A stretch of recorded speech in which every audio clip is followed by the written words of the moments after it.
Hi everybody. So we're continuing to work on the lenses for the wing, and to sum up the quick succession of uh, objectives, what you do is you take your lens, you mark it, you put it on the outside, mark a spot, and you cut off a rough section of that. Then once that's cut, then you can put it on the inside of the wing, and then mark where the two brackets are going to be on it, and then outline about 1/4 inch around that, and that'll give you your final cut size. Then you put the piece back in. You have someone else help you to make sure that it's pushed firmly against the leading edge, and then you can drill little pilot holes, which I then go back and drill using lubricant. Why would you use lubricant, you might ask? And here I am focusing on the other wing. Here, I'll show you why. So here are some pictures of different holes drilled into the lubricant. Here, let me just show you. So here's one. So this was done on a test piece, because you can tell by the tiny little hole that was underneath it. But this was a hole that was used, and you can see the little liquid around. We used a slurry of baking soda and water. And as you can see, it makes a nice, pretty even hole, nicely smooth around the inside. And that's really what we were looking for. You do that, and then you don't have any problems. So now let's go ahead and take a look at one of the countersunk holes. And so you can see that, again, that was also done using the water and baking soda lubricant. And it works pretty good. Now, I know it looks a little chattery on this side. That's only because I hadn't gone back through with the deburr bit to catch the backside.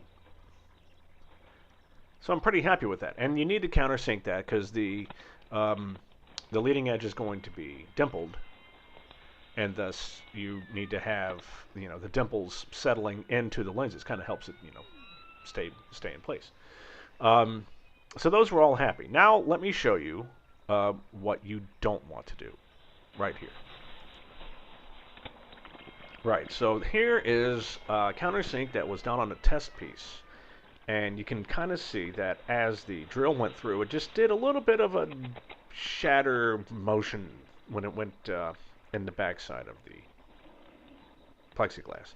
Now that's not bad, but you don't want that because, God forbid, as the plane vibrates, it will just elongate those cracks, and then you're going to have to replace the lens. So that you don't want to do, and that was done before I had started using any lubricant. So with the lubricant, and turn your bit nice and slow because you don't want it to heat up.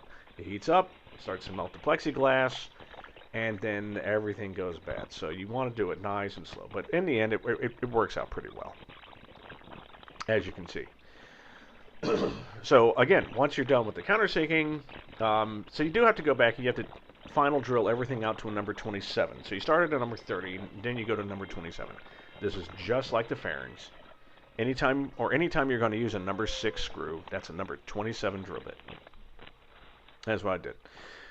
There I am playing. Mikey came by with his puppy. So now that that's all done, before we can actually do the lights, Van suggests that you paint the inside of the wing area, and we're going to go back and do this with a nice, like, flat black spray paint.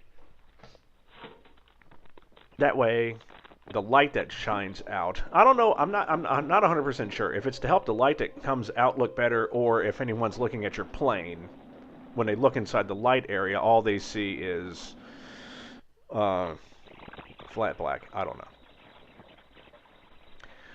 Oh, and here's a special little tidbit to end off. So one of our CFIs, Adam Webster, brought, I think it was one of his kids, and I think a couple of his niece, or a niece and a nephew, was showing me the airport and wanted to show off my build. So I let him get involved, and I showed him what rivet squeezer was, and had him do a little dimpling there. Best free labor is child labor, I always say. So anyway, that's the end of the lenses, and hopefully we'll find something interesting to work on soon while we're waiting for the fuselage. So have a good holidays, and talk to you later.